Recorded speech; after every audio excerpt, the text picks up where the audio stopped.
ભારતના શ્વેત ક્રાંતિના પ્રણેતા ડૉક્ટર વર્ગીસ કુરિયનની જન્મ જયંતિ છે, જેને નેશનલ મિલ્ક ડે તરીકે ઉજવાય છે. સરદાર વલ્લભભાઈ પટેલ દ્વારા પ્રેરિત ડેરી સહકારી ચળવળને કારણે 1946માં અમૂલની રચના થઈ, જે સમગ્ર દેશમાં ફેલાઈ. પરિણામે ભારત વિશ્વમાં દૂધના સૌથી મોટા ઉત્પાદક તરીકે ઉભરી આવ્યું. અમૂલ દૂધ ક્રાંતિમાં તેની અગ્રણી ભૂમિકા સાથે હવે ગાયના છાણમાંથી બળતણ ઉત્પન્ન કરવા માટે તેના બાયો-સીએનજી પ્રોજેક્ટ સાથે પરિવર્તિત અર્થતંત્ર સાથે ચેમ્પિયન બનવા જઈ રહ્યું છે.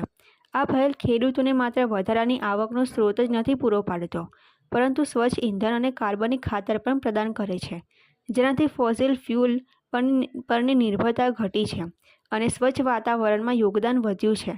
છાણની પ્રક્રિયા માટે મલ્ટિપલ બાયો-સીએનજી પ્લાન્ટ સ્થાપવામાં આવ્યા છે, જેનો હેતુ કૃષિ અને ઉર્જા બંને ક્ષેત્રો પર હકારાત્મક અને ટીકાઉ અસર લાવવાનો છે.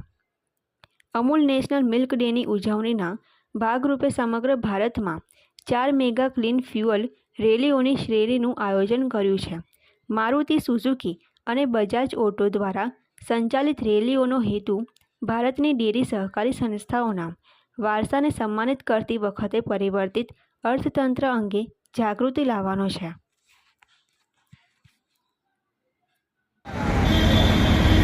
જી, મારું નામ સચિન પટેલ, હું આણંદનો રહેવાસી.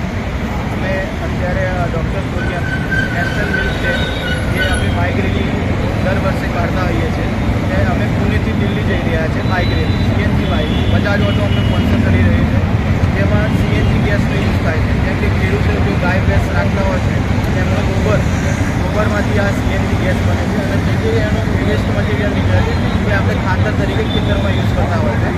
પુણેથી દિલ્હી અમને 16 દિવસની જર્ની છે અમારી સાથે 12 બાઇકર્સ છે અને બીજો સપોર્ટિંગ સ્ટાફ છે.